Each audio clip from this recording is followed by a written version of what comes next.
this is not deserving of WAT. This is actually a result of how awesome Ruby is. But if you ever actually do this, then WAT.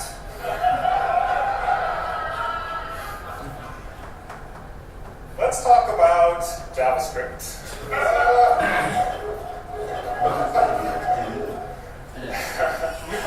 Does anyone know in JavaScript what array plus array is? Well, let me ask you this first. What should array plus array be?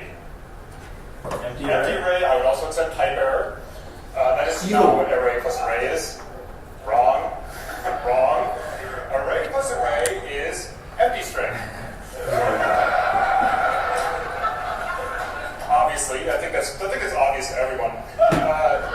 Now, what would array plus object be? This should obviously be type error because those are completely disparate types. Does anyone know what this is? No. Close. An array with an object. But this is the string representation of this. So that's not good. This is plus. 1 plus 2, finally, 3, 2 plus 1. the only one of these that's actually true is because you add arrays to empty string, that doesn't make sense. Okay. Enough making fun of languages that suck. Let's talk about JavaScript. Array.new 16, or just array 16. I get an array of 16 things, which it represents one. I'm assuming no one does. I'll give you a hint. Does this help? Does anyone know?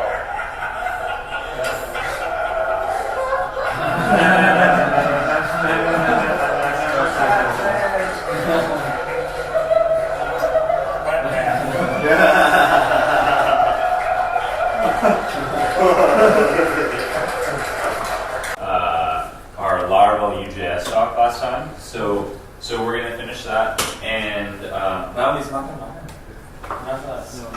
Presentation UJS, Sama. So Michael's learning some Rails right now, doing some guides, and Rails UJS is the exact same, very common. So it's sort of like the Twitter bootstrap for JavaScript. Here is an example of something that we have in our code that is a very long chunk of code that does something, and this can be automated with the UJS. It's very simple to automate this with UJS. This huge chunk of code has a few things in it. One, it makes an AJAX request when you click. So you click and you get an AJAX request. It also blocks. It has a little waiter. You click and then it's like, is it working? Oh, done. So it's got that blocking thing. And it also updates published, unpublished, to reflect the change. So it has those 3 parts. AJAX request with the status. So it only binds to the first page. So this is all just an overview. I will pull up I have a picture of it only binding to the first page.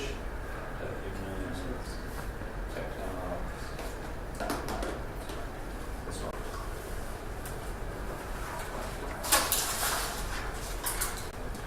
It initializes these little things. When the page loads, it only has Satu page. So it code here, initialize, binds events to these, and those work. Tetapi scroll ada page lagi, and it hasn't initialized. So the new components aren't there. So these ones do not function, they do nothing. And the way to get around that is to address the bugs. The way to get out to refactor it, Tetapi still has a bug here. Put the event on the document. And if one understands the document model, so a good way of looking at that is Firefox has a very cool thing where you can look at this page and you can see the 3D view of it. So you can look at this and see the components. It's a good example of our document model maybe we have a container here, some div container, and then at a navigation. Let's just look at the navigation, you know? It's maybe has a div, and then maybe another div, and then maybe another div, and then like a UL here, and then an li, and then in the li, a link tag, yeah? So the thing needs to see all of the HTML in terms of its parents, yeah? And you can do this with structure. You know, this is a div right here, and it's got an up arrow, it's got a counter, and it's got a down arrow. It's very simple. But for example, these components are all part of this li that you can see that repeats. Actually, the li. It's fun to have easy markup. Yeah, it is this div thing class. We have which you can see down here. So I can click this, and I can see where in the code it is. And this little voted, you know, these little things, right? So this view can help. So when we go back, right, what we're doing is here with the bug, right, with this publish each, what we do is we create an event on each one of these. So topic code Disini, document on click publish, it creates an event here, Satu on the root. So then when you click, there's an action of a click right here. And the click fires on this event, on this object, but it also fires on this object.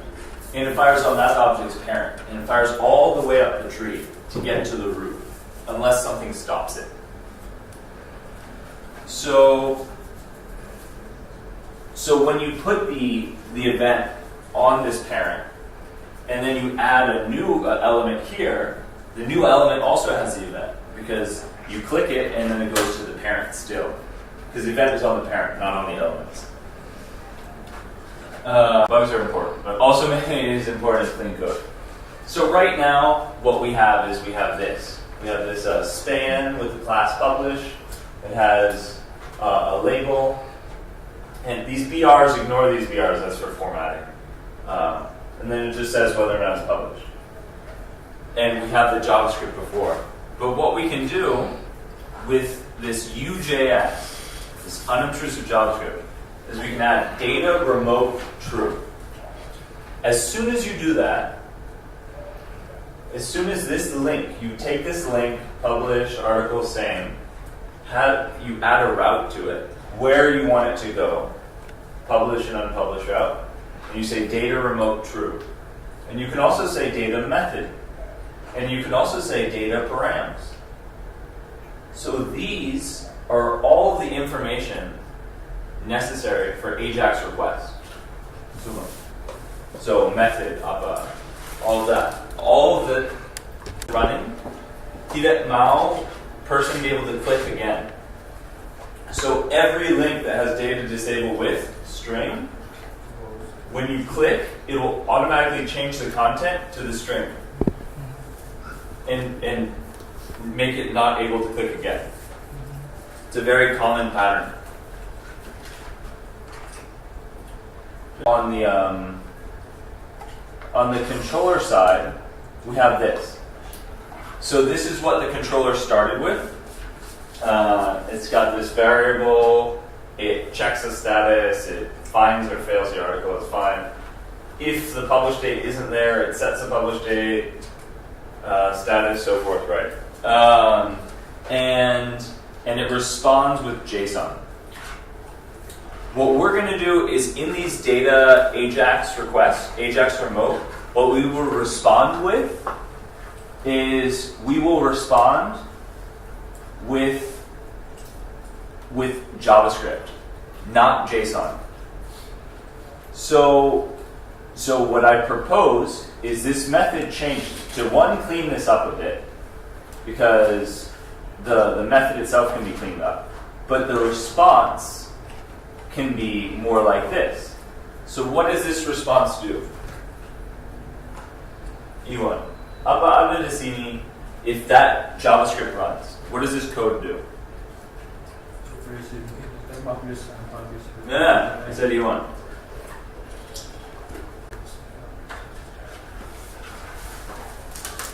So let's go through this, right? Articles controller, yeah?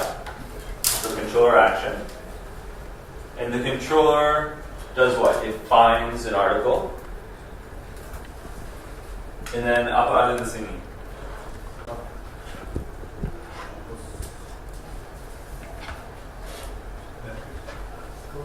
This should be update. Update. Maaf. This should be update, yeah? Updates. Yeah, updates. Tetapi, if that's update or fail, apa ada? What does it do? Update fail. No, not if update fail. Assume it passes.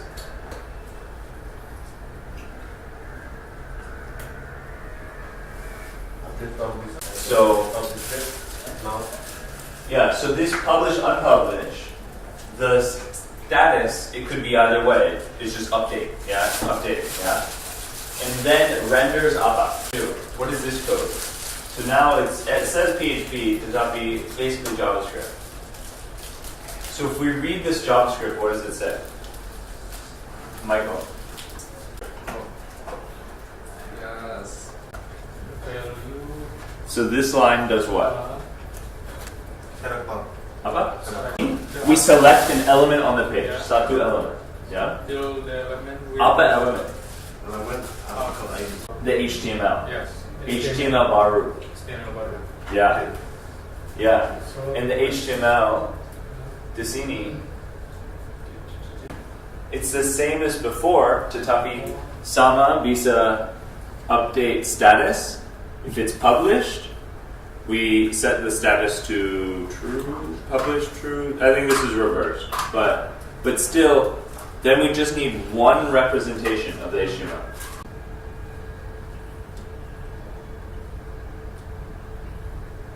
This is very big, but redundant. Code is only written once. It's simpler, and it's fast to do what it should do.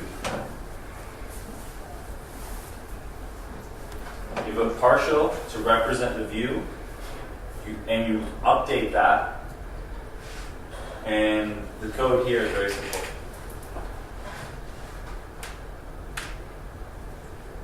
It's all about the data remote. It's JavaScript that is executed. it's execute. Yeah, executed on the client side. Yeah. The UJS, I can show you the UJS.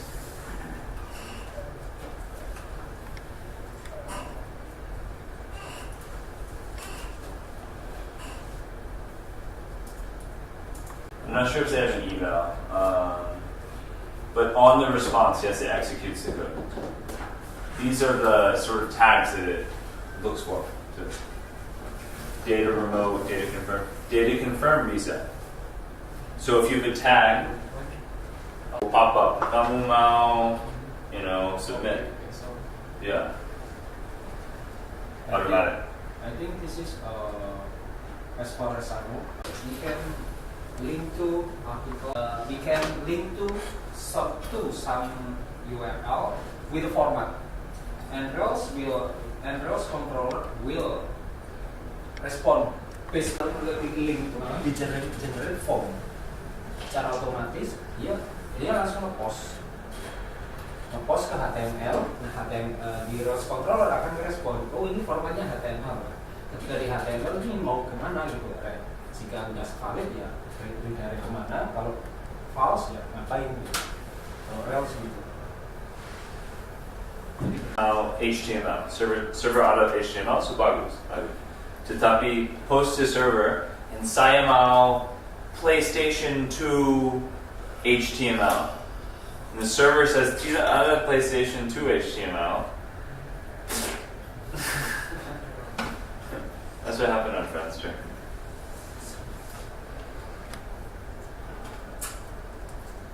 Because he accepts.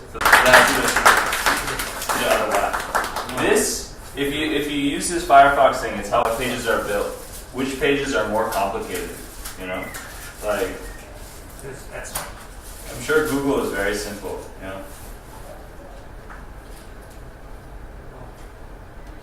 Yeah. Simple. One question. If you click document on document on this and click this and click this and click this, dan dokumen ini punya klik, gimana cara setupnya? Berapa? Gimana cara setupnya di sini? Lo ngeklik ini, dia naik ke atas. Nah di sini tuh ada dia juga punya event klik. Gimana cara nyetop event klik?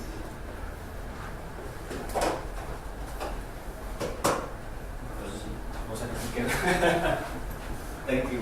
So that's a click on the input, and afterwards, so then I do a document bind.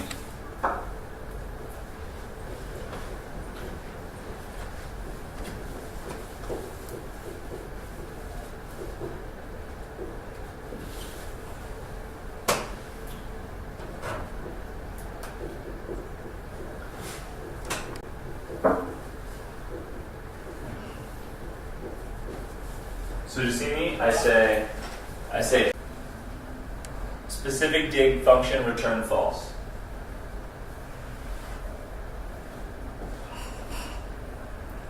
And I bind those in this order. So if I click that in, and then I click in the order that these fire. So I click here, and it goes, and then what happens is the order first will return false, and this one will not function. It's actually a very hard example because it's so then it never goes to the document for the other. Not that bad. It's not that bad. Out of page and then out of page lagi. Oh, infinite scroll. Yeah, infinite scroll.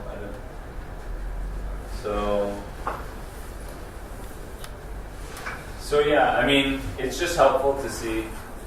What if we use two class and then two documents? It's because a lot of the group section, div fix, section is that. These colors are the new like HTML5, like header, section, aside, section, HTML5. Oh yeah, you can zoom too.